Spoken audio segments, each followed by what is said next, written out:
Kabupaten Bangka Barat, kemudian Pak Kepala Dinas Kelautan Perikanan Sulawesi Tengah, Pak Aco, Bapak yang paling terkenal di Indonesia kalau sudah bicara aquaculture supra intensif. Jadi kalau ada yang mau belajar budidaya supra intensif bisa mengundang Pak Aco. Saya juga pengen belajar ini Pak, karena katanya untungnya gede. Kemudian Bapak-Bapak Kepala Dinas Provinsi Pelaksana Sekolah Pantai Indonesia, Bapak-Bapak Kepala Dinas Kelautan dan Perikanan Kabupaten Pelaksana Kegiatan PDPT.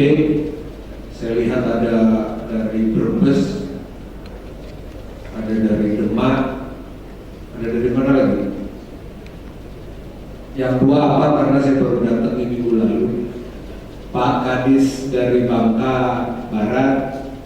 Ada lagi nggak yang ketinggalan? Nanti saya diprotes.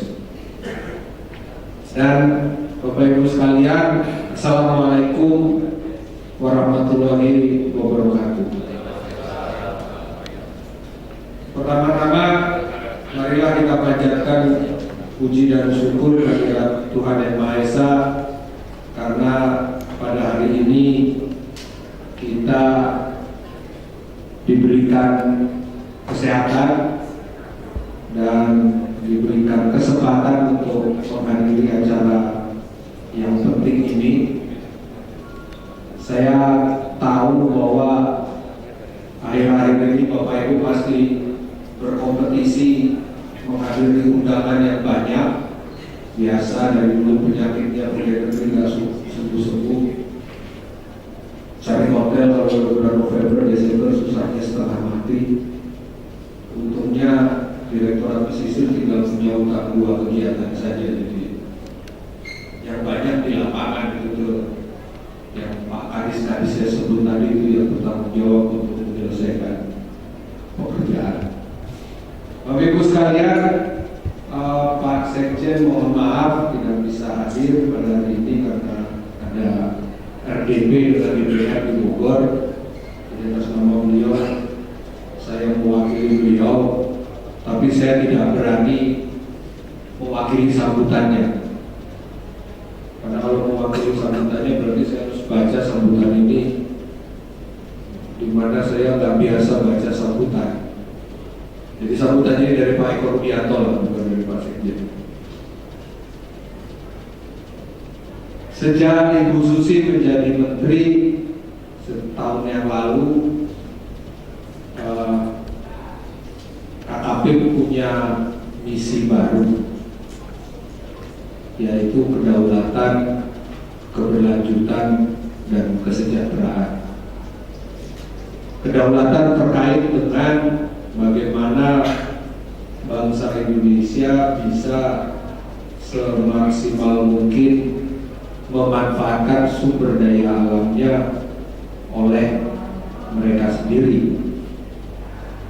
Kegiatan-kegiatan yang sangat berwarna kedaulatan yang sudah dicanangkan oleh Ibu Menteri antara lain pemberantasan IUU fishing yang konon kabarnya, nanti Pak Acok boleh bisik-bisik sama saya protes, ikan di daerah-daerah meningkat jumlah tangkapannya.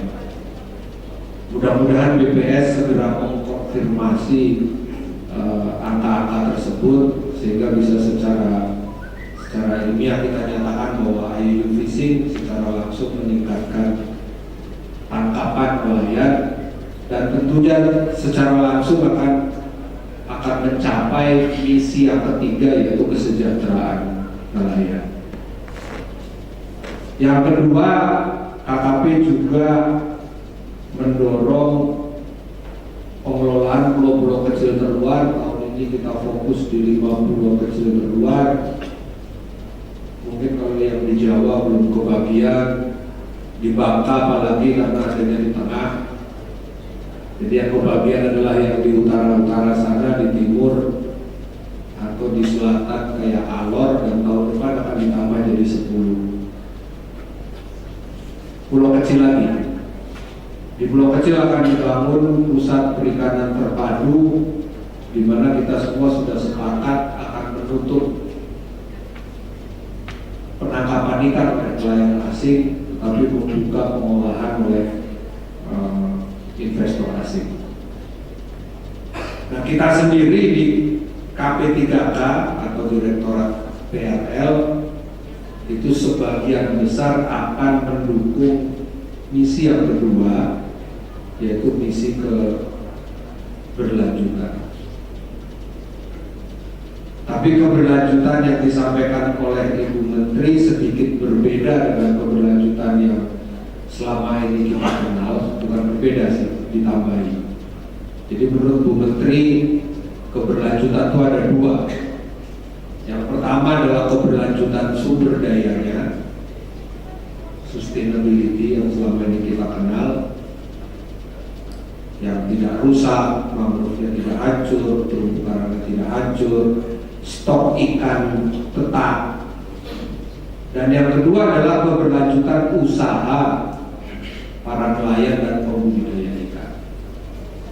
Keberlanjutan usaha dan para nelayan dan pembudidaya ikan tentu saja akan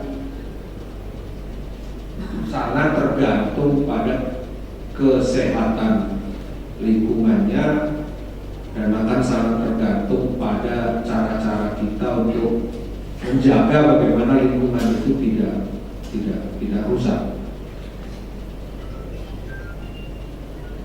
Nah, menjaga keberlanjutan lingkungan belakangan ini semakin sulit, terutama bagi Indonesia. Kenapa? Karena dua hal. Yang pertama, jumlah manusianya yang sedemikian besar, sehingga rebutan memanfaatkan sumber daya semakin terlihat. Ya mohon maaf, kita mendorong ditingkatkannya budidaya. Kalau semua meningkatkannya kayak Pak Aco, mungkin nggak begitu masalah. Tapi mungkin nanti Pak Aco bisa cerita juga bagaimana dengan polusinya. Mudah-mudahan sudah diperhitungkan. Tapi kalau meningkatkannya melalui ekstensifikasi, maka mangrove kita terancam, maka ruang laut harus ditempati sebagian untuk mariculture dan lain sebagainya. Nah, yang kedua adalah dengan isu perubahan iklim yang semakin kencang. Perubahan iklim itu, kata orang, apa bedanya perubahan iklim sama bencana? Jadi kalau bencana itu ibarat orang sakit stroke katanya, ceder, sakit, rasa. Perubahan iklim itu kayak orang sakit diabetes, nggak terasa sakit, tapi tiba-tiba ujung-ujungnya sudah sangat parah. Atau lebih gampang lagi analoginya seperti merebus kodok katanya. Kodok itu kalau mau rebus itu akan tenang-tenang saja, karena dia bisa menyesuaikan suhu tubuhnya terhadap suhu air yang semakin menghangat. Begitu 90 derajat mati dia. Demikian juga dengan perubahan iklim. Nah, perubahan iklim itu yang paling pokok adalah kalau di laut, kenaikan muka air laut, kemasangan laut, dan berbagai akibatnya. Nah, sama juga dengan diabetes tadi. Diabetes itu bisa kita atasi kalau kita kendalikan diabetesnya.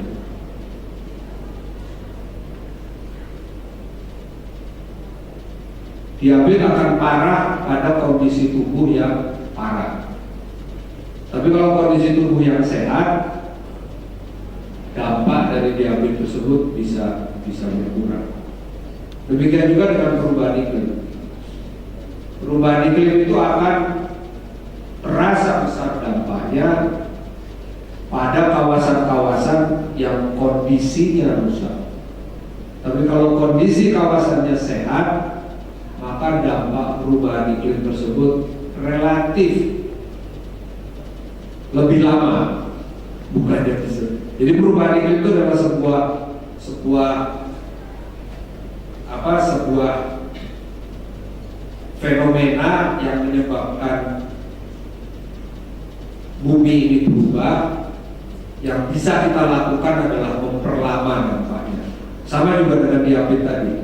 Diabetes itu kata orang nggak bisa disembuhkan, tapi banyak orang diabetes yang bisa berumur sampai 91 tahun. Bukannya diabetesnya hilang, tapi dia bisa mengendalikan dampaknya terhadap tubuhnya. Nah, dalam rangka dua hal tadi, keberlanjutan dan mengurangi dampak perubahan iklim, termasuk mengurangi dampak bencana, maka KKP melalui Direktorat Pesisir memperkenalkan program yang namanya pengembangan desa pesisir tangguh, yang saya yakin bahwa Bapak pelaksana PDPT dalam tahun-tahun ini dan tahun depan akan semakin bingung karena namanya berubah terus. Ya, kita rubah dari PDPT jadi PKPT supaya tidak bertabrakan dengan dana desa yang ada. Tapi pada dasarnya dari awal PDPT itu didesain, sebetulnya basisnya adalah kawasan. Ya, basisnya adalah kawasan. Pertanyaan yang kedua yang selalu muncul adalah apa hubungannya PDPT atau PKPT dengan perubahan iklim? Hubungannya baik-baik saja. Tapi kalau Bapak lihat kegiatannya, sebetulnya nggak ada yang langsung berhubungan dengan kegiatan perubahan iklim. Yang Bapak lihat adalah kegiatan-kegiatan untuk menjadikan masyarakat itu siap, lingkungannya itu siap apabila perubahan iklim terjadi. Ya, makanya dalam kegiatan-kegiatan fisik, Bapak lihat ada yang bangun jalan untuk evakuasi, ada yang nanam mangrove, ada yang pelatihan ini, pelatihan itu, yang tidak beda sebetulnya dengan kegiatan-kegiatan yang lainnya. Tapi kalau seluruh puzzle tadi digabungkan, tujuannya membuat masyarakat siap, kawasan itu siap apabila perubahan iklim terjadi. Sayangnya duitnya pas-pasan. Ya, makanya saya tak pernah menyarankan PDPT hanya mengandalkan anggaran kami. Yang terus terang membanggakan kami sebagai pengampu kegiatan ini adalah bahwa buat saya sebetulnya nggak penting itu nanam mangrove-nya, nggak penting itu bikin jalannya sebetulnya, nggak penting bikin menara air seperti di Kendal. Bukannya nggak penting, tapi ya nggak penting lah. Itu anggap aja bonus. Tapi sebenarnya yang paling penting adalah bagaimana PKPT ini mampu merubah mindset masyarakat dan kelompok masyarakat yang ada di sana untuk secara kreatif menemukan jalan sesuai dengan kapasitasnya masing-masing dalam menghadapi perubahan iklim yang akan terjadi di wilayahnya. Makanya kalau wartawan datang ke desa Bapak, kalau baca itu yang Kendal sama Sendang Biru, yang diceritakan bukan trekking mangrove-nya di Sendang Biru, Di Kendal yang diceritakan sebetulnya bukan menara air, tapi bagaimana kelompok di situ berhasil merumuskan kegiatan yang ujung-ujungnya menjadi sustainable.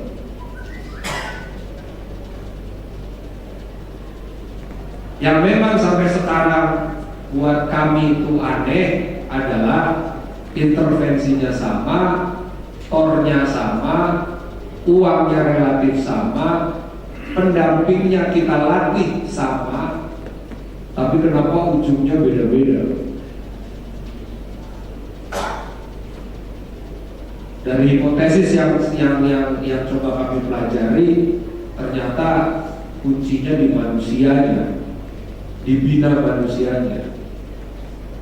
Nah, untuk kawasan-kawasan yang sudah berhasil membina manusianya, mau PKPT berhenti besok, mau PKPT berhenti sekarang, saya yakin kerjaan itu akan sustainable. Tapi selama dia masih menunggu terus proyek dari kami, ya sampai kapanpun dia tidak akan sustainable.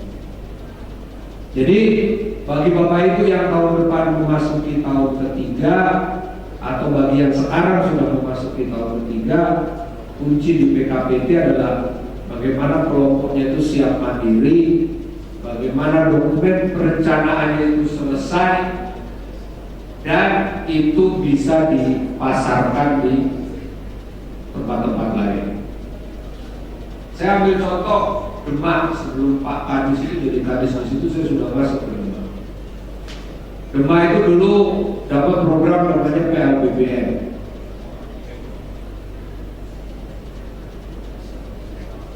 Waktu kami sepakat membangun jalan masuk tuh Pak Kadis, yang sekarang sudah dihilangkan sendiri oleh masyarakat karena kena rop sehingga ditimbun, itu adalah satu-satunya jalan beton masuk ke desa Timbulso. Kalau nggak percaya, tanya sama kadesnya, belum berubah sejak dahulu kala.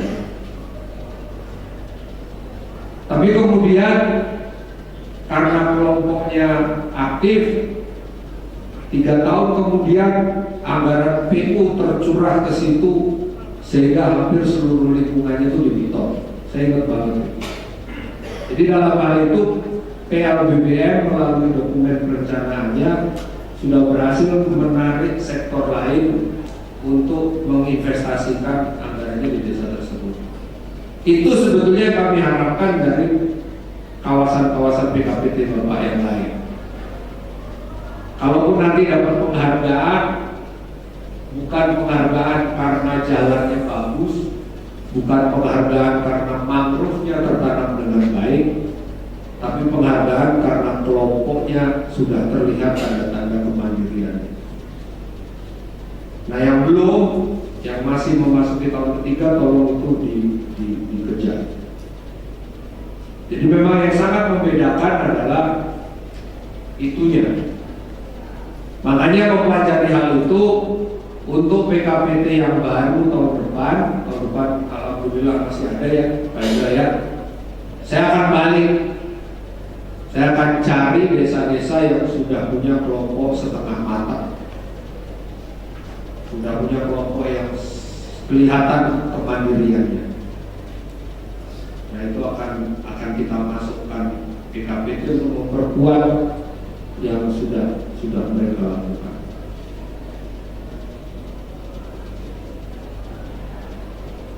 Nah, kelemahan PKPT sampai hari ini adalah tidak begitu masuk di radarnya Ibu Menteri. Beda sama IFAD, beda sama Senayan Maritim. Bahkan ada beberapa SMS yang masuk ke Ibu, katanya PKPT itu nggak berguna, kegiatannya salah arah. Mungkin itu dari teman-teman Bapak satu desa yang cemburu. Karena kita sendiri melihat PKPT ini fine-fine aja. Temuan BPK nggak pernah ada, pekerjaan nggak pernah mencapai target.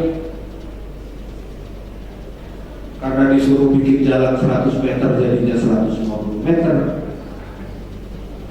suruh bikin abrasi 50 meter jadinya 80 meter, kan nggak pernah mencapai target. Tapi itu menunjukkan keberhasilannya karena bisa membangkitkan kegotong royongan.